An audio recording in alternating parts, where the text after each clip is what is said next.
is a treasure trove of opportunity, from limestone to kaolin, granite to bitumen. The state's mineral wealth is drawing new attention, not just from miners, but from investors, policymakers, and communities alike. As Nigeria looks to diversify its economy beyond oil, solid minerals have become a strategic priority, and Ondo State is quietly becoming a key player. But beyond the numbers, what does mining really mean for people of Ondo State? Is it a gold mine of development or a kicking environment time bomb? This morning, we dig deep into the mining sector in Ondo State, the resources, the risk and reward, and the road ahead. My guest is already here. We'll take a break now. When we come back, we'll hit the ground running. Please, do stay with us.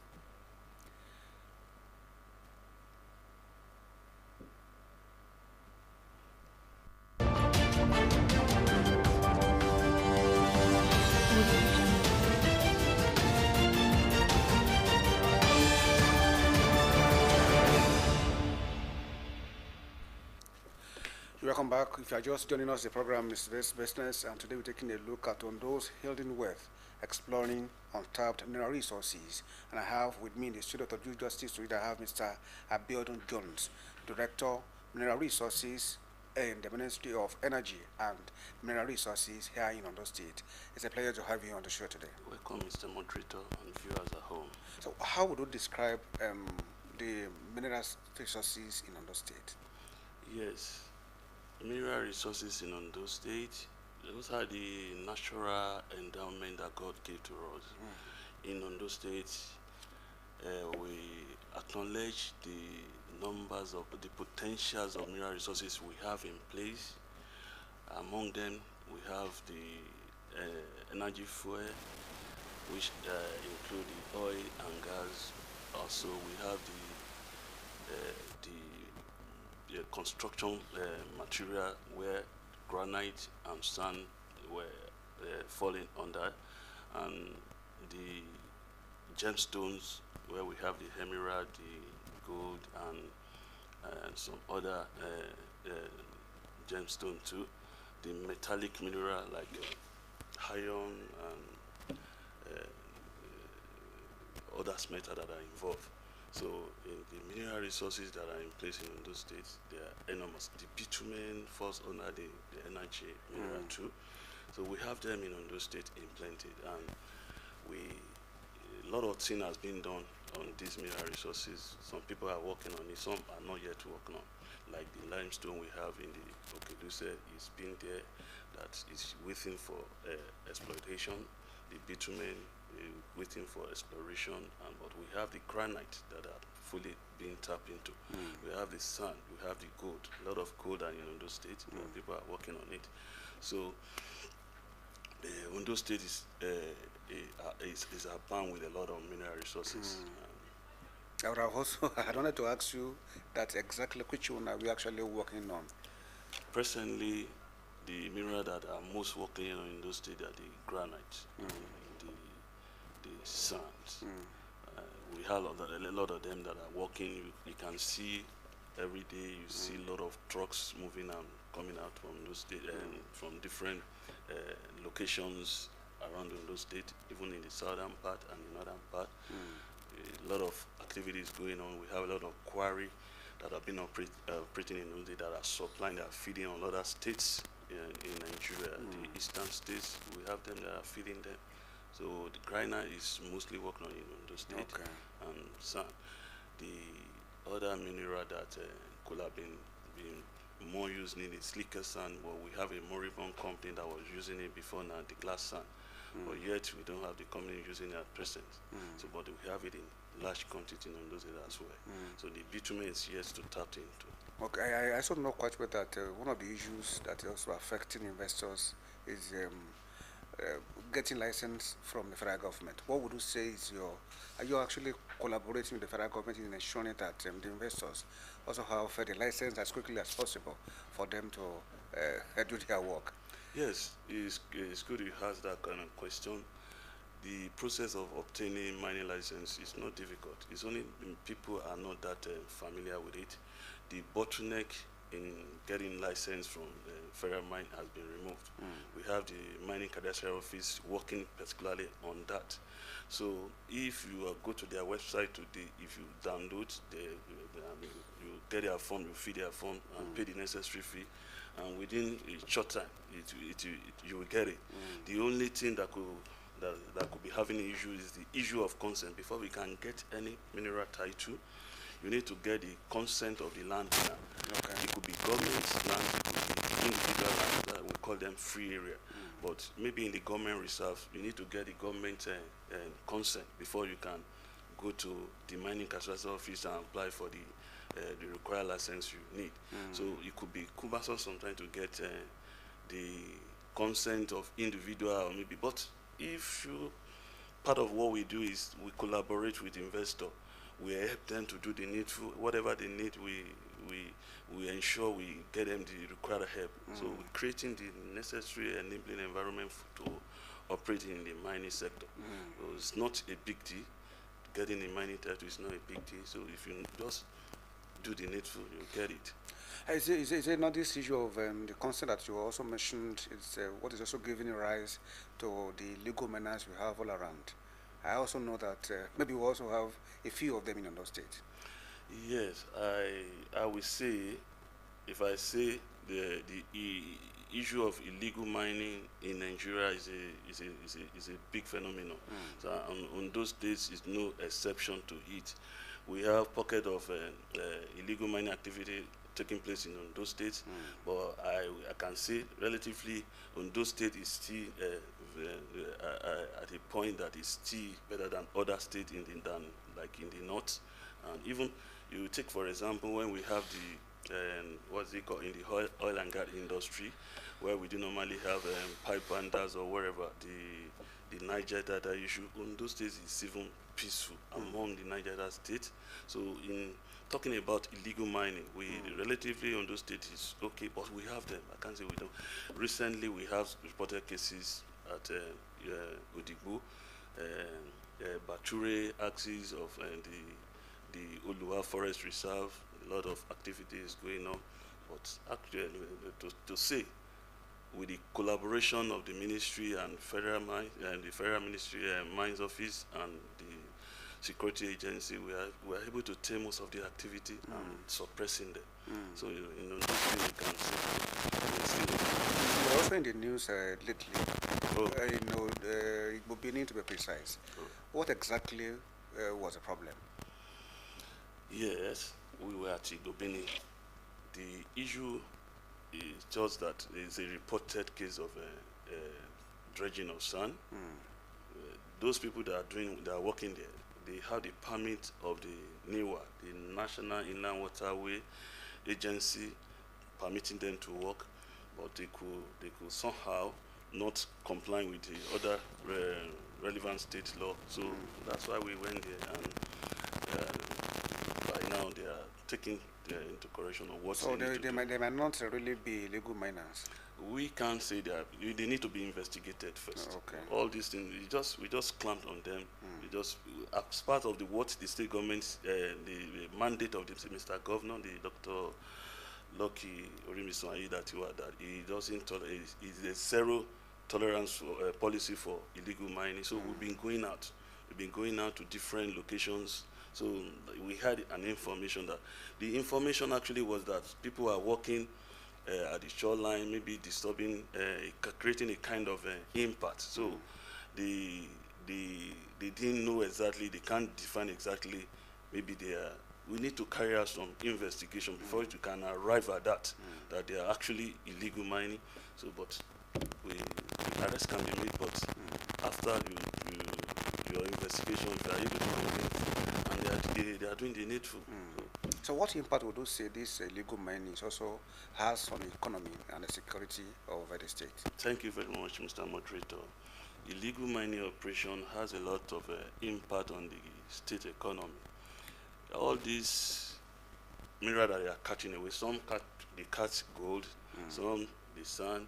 You know, those are the kind of things the states or the federal government needs to be buffing up their internal generated revenue.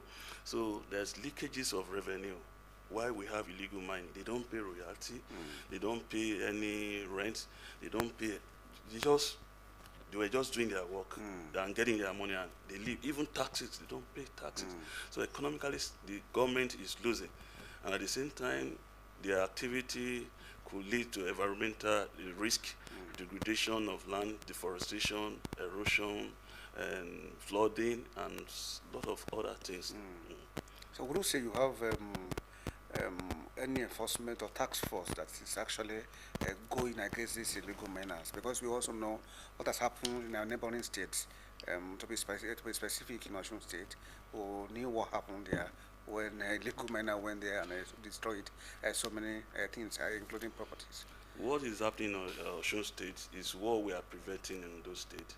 The governor of Ondo State has seen this, and he's just trying to put in place the necessary measure.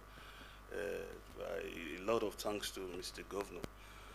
He constituted the illegal surveillance mining task force. We have a task force on ground, illegal mining task force on ground, and he has provided with for the operation of this illegal task force, like approval of 3 ELOS vehicles to run the affair. And so far so good. We've been working, we've been collaborating with Federal Ministry of Solid Mineral, we've been collaborating with the Security Agency, sometimes the Civil Defense, the Amotekun, and we've been working seamlessly to arrest this situation. So it's a big thank to Mr. Governor. How efficient would you say this task force is? When you take a look at the gold issue we had at Akoko area lately? I'm not aware of any illegal gold mining in Akoko area. Okay. Yes, but I can, talking in terms of the forestry, we have pocket of reports there. Presently, there's calm. So how efficient would you say the task force is? Yes, we are very efficient. Despite this support from the state government. Mr. Governor, yes, we are very efficient, but there's no how we still have challenge. Sometimes we could be having funding challenge, and sometimes it could be difficult to access funds easily because you want to go on operation immediately. You need some readily made available money on ground. So aside that, we've been getting the required support from the state government, and each time we report that kind of complaints, Mr. Governor is always reacting swiftly to this complaint, and we call the needful. Even sometimes we even call the ballet, the KBC involved in those kind of areas. So he's been doing a great work in that respect. So let's look at the economic contribution. How much does the mining sector currently contribute to those states' internally generated revenue? Yes, I might not be able to give you the figure and the percentage of revenue, but I can boldly tell you that recently the mining has been contributed tremendously to the IGR boosting, the boosting of IGR of Ondo State. Recently we have an engagement with them. Even there's at a point we look at maybe optimizing revenue in the mining sector. A lot of things that we think in the ministry we might not have the capacity to do. We look for engage a consultant to drive that, and it's in collaboration with the BR. So we were working hand in hand with them, and we've been generating revenue. Even this first quarter, I can assure you that we have met the 2024 budget target that we have in the ministry. You can check, verify that. Aside this financial agreeing to the covers of the state, in terms of employment generation, would you say the mining industry is also doing well? Yes, in the mining industry, we have a lot of people coming into the mining industry right now because especially in other states. Yes, the situation is changing. From our record, the application we have attended to and maybe sent above to federal that have been approved is increasing. I will not be able to give the figure, exact figure right now. And this approval have been generating a kind of direct and indirect employment. You know, they employ people to work at the mining site. mining operators, and some people are doing security. Some people, a lot of work are within the mining space, and indirectly, is creating a job for those that are value chain. You know, you can bring your business you do with the mining industry, and so it's actually boosting the mining, the employment generation of the state. Recently, you talked about the consent from the landowner, from the community. So, what would you say should be the collaboration between the or among the federal government, the state government, and the communities? It has been fantastic. Community, in a way, recently, before now, there's an issue with the community issuing consent to investors. Some are doing it wrongly. Some are getting the consent from individuals that are not the landowners. Okay. And even in the government reserves, we have some people that are approving consent for investor on government land. You know, at the point when it gets to a stage where they are to start operation, we discover this. So we've been engaging with the community, with individual, the landlords and the buyers, that whatever these consent are going to be issued, the state government should be in the known of this consent. And mostly, even these companies that are coming, we need to profile them. We do profile them. So when they get the consent, they finally get their mining title. Before we profile them. You know, the issue of unnecessary excavation, maybe the insecurity issue, we need to put them. We need to know them. So even the consent that are being issued, we need to know to verify the exact landowner. Even if it's a free, to ensure that they are also getting it from genuine landowners. Genuine landlord, yes. Okay. Genuine landowners. So let's look at the environmental and social impact. What environmental controls are in place to prevent land degradation, water contamination, and other side effects of mining? Yes. In Nigeria Constitution and in the law of Ondo State, we have what we call environmental protection law. Even the EIA Act of Nigeria, there is no project that you want to embark. You need to carry out an EIA to give a potential impact and probably provide a mitigation measure to that project. So before a project could take place, EIA needs to be taken in consideration. It is a study, is a wide study that we take in the rainy in the two seasons, the dry and the rainy season, to know the impact. We take the base data of that very place that we are working. We know the vegetation, you know the water quality, we know the air quality before you start work. So by the time you start working, so the sample will be taken here to actually determine maybe there's the pollution. If there's pollution, a prepared document is already there for you. These are how you are going to mitigate it. It is done by experts that even is not known to the contractor, the investor. Would you say the mining companies in Ondo State are actually following what I've just said? I want to specifically say that there is no major mining company or quarry company that do not do environmental impact assessment, except those that are small scale, and in small scale there's way we can handle the small scale operators. There's this what we call environmental management plan. They can do it for is a minimum. The level is a very minimum level, so we can study what exactly is like when you are working on the whole compound and someone is working in just this room.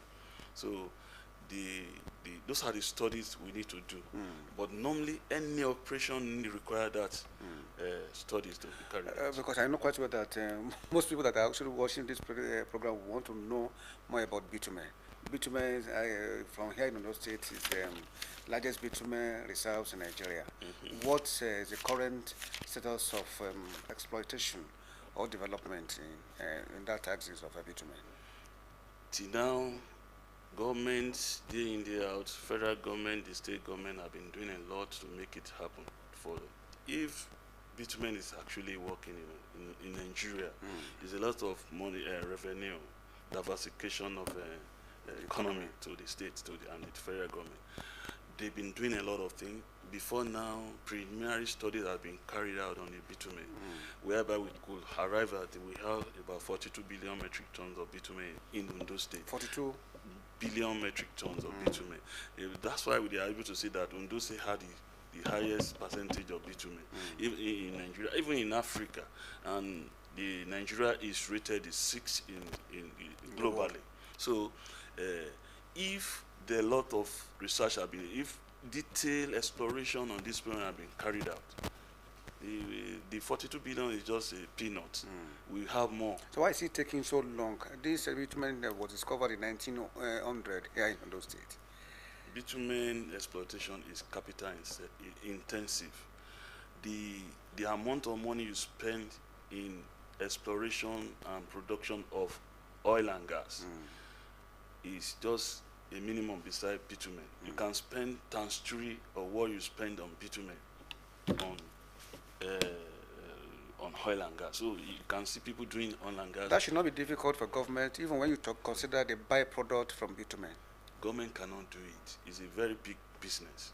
I work for the state government, and by virtue of my profession, I've been posted outside the public service to work with a company, Town Owena Oil and Gas, where we have 2 oil block.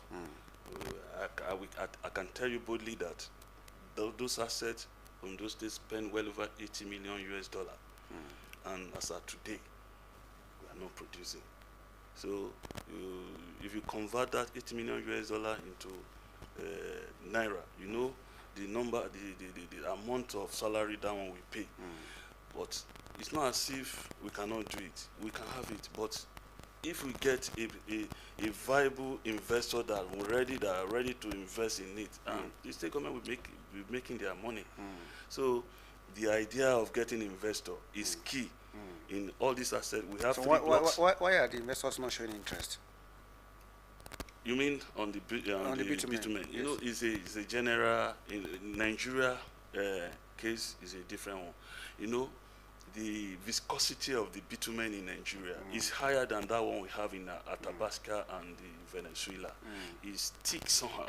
So it requires a lot of things. You pass it through distillation processes, you know, setting up you know what Dangote spend on the refinery, putting in place in the Lekki Aziz. So it will require a big, huge amount of money, investment.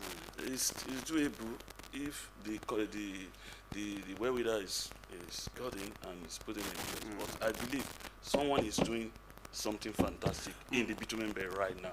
The Odumakin,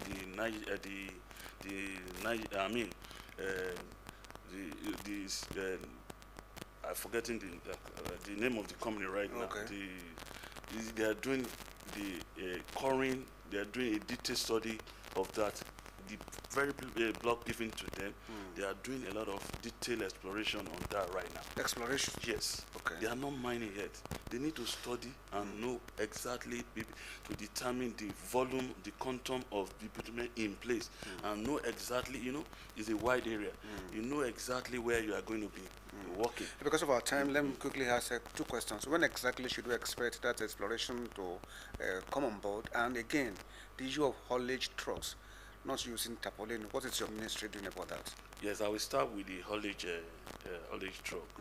Recently, the ministry in their operational guideline, you know, we are being guided by the Nigeria Mineral Mining Act 2007, but in a way, it's a federal law. But in a way, we are trying to work in line with the act, but we have some area that we can concentrate more, like the issue of mandatory use of trampoline on all haulage truck in Ondo State. You can't go to Lagos and see a truck carrying sand or stone without covering. In the advanced country, you see that. So in Ondo State, we don't want to tolerate that again. And by Monday, I think the real enforcement is going to take place. Next Monday? Yes. Okay. Yes. We've been Have you also met with them? We've been telling them, we've been engaging with the youth camp, the lorry owners, we've been working with them, we've been engaging with them, and they are aware. So anyone that doesn't have that, so it's going to face penalty. We're going to charge, it's going to have some penalty. So, and the consultant, there's a consultant particularly in charge of that. The state government has given that to work, and he has a way of reaching out to them. Maybe through jingle, we're hearing the contact will be dished out. We do that. So, I think what the other question? The bitumen, when should we expect it to start? Yes, as soon because as everybody wants to hear that. Yes, as soon as we are able to carry out detailed exploration, if that one is done, investor will be flying at it. They will be coming at it. They'll be willing to invest in it. And thank God, someone is already working on his block. And if that one is done, the state government, it will be easy for other people to come into the state government blocks and work on that and get that too. It's capital intensive, but I know it's doable. Soon, I believe that so one. what would you say is your priority in terms of mining development in the next 2, 3, 5 years? Yes, talking in terms of that, we believe that we should have a detailed data on all mineral resources in Ondo State, that whereby investor can come to us and get information and take a decision of what to do in their investment, as well as we continue to work on phasing out illegal mining in those states. So with all those one. So what will be your message to the illegal miners? No, they should go and legalize their operations. We don't want them to leave. Come, let's profile you. Go and obtain your license. Then you start doing your work. It's easy. Nothing. There's no big deal about that. So instead of you cutting away the gold and the other minerals, formalize your document. Go and obtain your mining title or the small scale whatever, and you start operating. Nobody will be chasing you around. In about 30 minutes or thereabout, I've been speaking with Mr. Abiodun Jones, Director, Mineral Resources in the Ministry of Energy and Mineral Resources here in Ondo State. And together we're taking a look at Ondo State hidden wealth, exploring untapped mineral resources in Ondo State. It's a pleasure having you on the show today. Thank you very much. That's how it's going to be on the show today. Join us on Friday for another one. Tunle Ario is my name. Good morning.